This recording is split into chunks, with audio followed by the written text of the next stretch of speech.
Hello guys, welcome to my channel. I wrote about escort carriers. Even though they were slow and unarmored, these brave little ships were the fastest way to build aircraft carriers. However, there were other ways to build carriers quickly. Light carrier conversions of cruiser hulls or other fast warships, like the Royal Navy's light fleet carriers, were not conversions.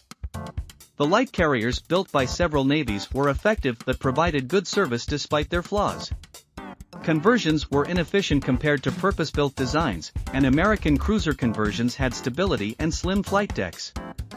However, because they were purpose-built like carriers, the light fleet carriers were so successful that ships intended for a few years of service lasted until the dawn of the 21st century, at least in a couple cases, and that's active service, not museum ships, while the cruiser conversions would prove nowhere near as long-lived, with one notable exception. Even these ships, for whatever flaws they had, were worth the work put into them. They gave good service and were useful post-war. Other navies, whether purpose-built or converted, would be valuable and long-lived ships, especially for smaller navies. Could not afford fleet carriers but still wanted blue water aviation capability before all that. Though I suppose I should look at the earliest designs of the type, well, not inherently intended as a light carrier. By the time World War II rolled around, ships like HMS Hermes or the Japanese Hasho would be considered experimental carriers that were built before anyone was really sure what an aircraft carrier would be. Hasho, though later classified as a light carrier, was always an experimental ship, and her air wing reflected this. She managed about 15 smaller 1920s and 1930s aircraft while a convent. Hasho was less a light carrier than an experimental training ship for combat. Duty against China and early Pacific War secondary roles made Hermes a better carrier. Though smaller than Hasho, she was designed and built when no one knew what a carrier would be. Small and slow, she tested a purpose-built carrier as much as fought. Her design was intended as a seaplane carrier as well as a regular one. Treaties with the Royal Navy were the sole reason she survived long enough to be reclassified as a light carrier. Why not keep her around to operate swordfish on remote stations? As for their small carriers, these two ships were designed to be light carriers, not carriers retroactively considered such. The Japanese Ryujo was the first light carrier, built light and smaller than a full-on fleet carrier at the time. While still intended to operate as a combat carrier, her design is somewhat hampered by her construction as a non-carrier to circumvent the Washington Treaty. That makes her prone to service stability issues, but her small size, especially her elevators, prevents her from flying modern aircraft. Compared to Hasho Ryujo, she was intended to be a combat warship, and performed well early in the war. While I'm talking, I'll stick with Japan's light carrier ideas.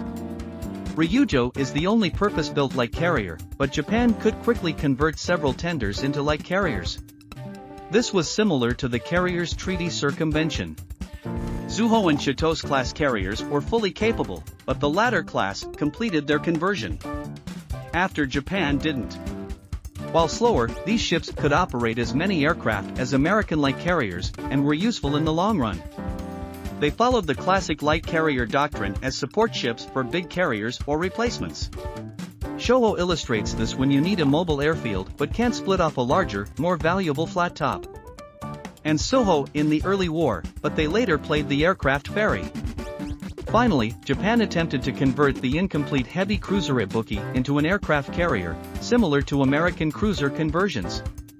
She finished the war almost 80%, but Japan didn't have carrier pilots yet, so she was useless even if finished. That lets us move from Japan to the US. Besides the Independence-class carriers, the US Navy considered it for a long time. The Navy was crazy in the 1920s and 1930s, and ideas like the flight deck cruiser proliferated because no one knew if fewer big carriers or more smaller ships were better.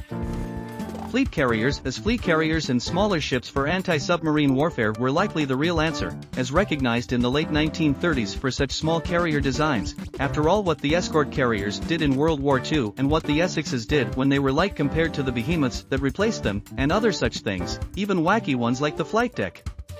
Cruisers, whether cruiser turret carriers or small carriers, had more flight decks and more ships. A similar argument arises with Ranger, and the Yorktowns argued that more hulls allow you to take damage or losses without losing effectiveness.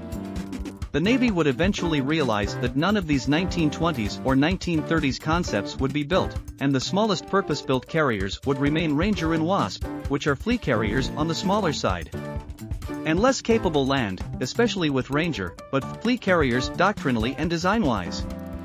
The story of American life carriers continues. After all, President Roosevelt had pushed the idea that cruisers could be quickly converted into aircraft carriers to get ships into the water faster than the Essex class. The Navy objected, saying small carriers were less capable.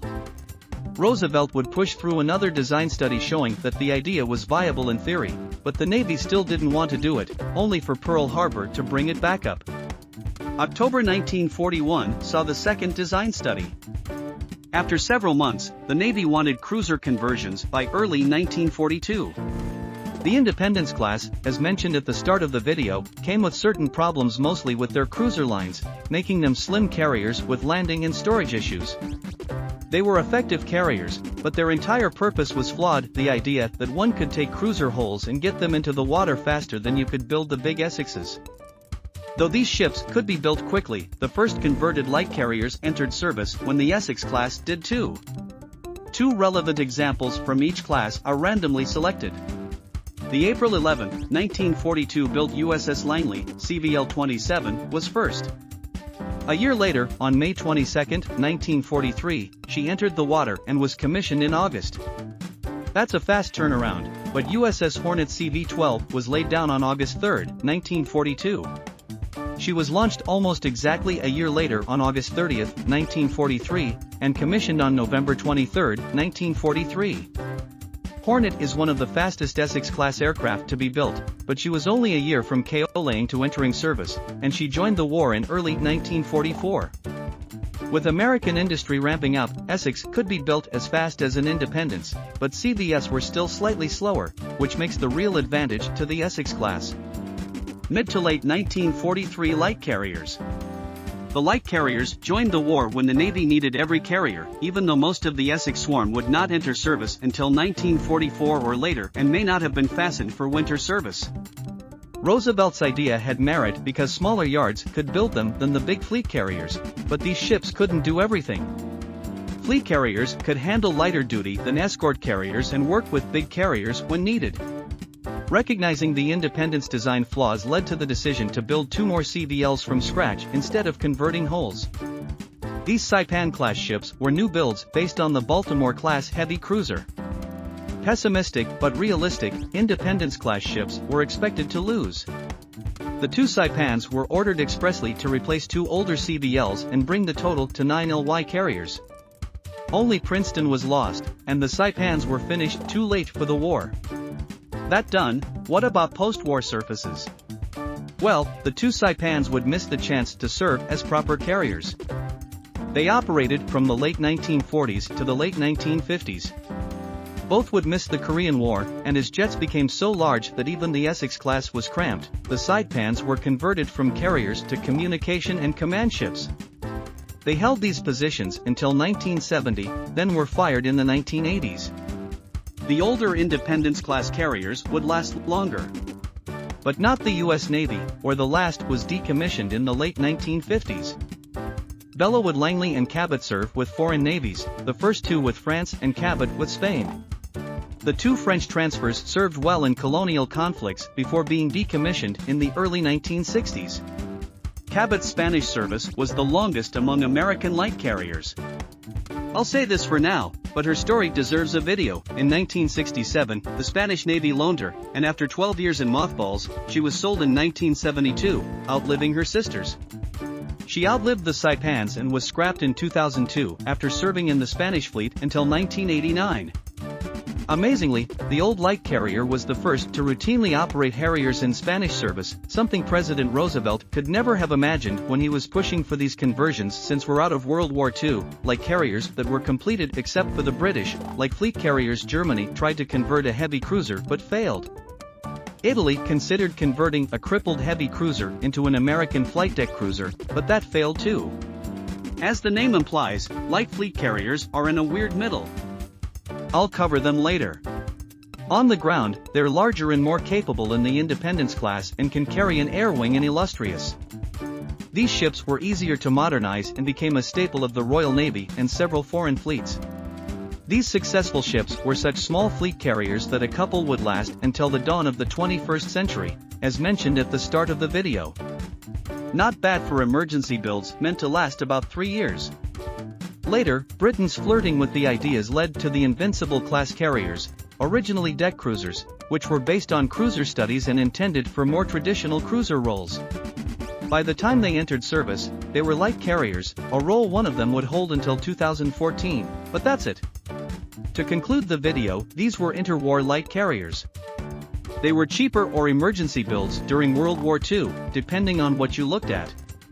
They served well and lasted longer than expected in a few cases, but they've mostly disappeared from history, except for Garibaldi and Khyber in the Italian Navy. Turkey recently launched the first drone carrier, joining the still small club of home-built aircraft carriers. Japan, without an aircraft carrier, is another option. Destroyers, thank you for watching.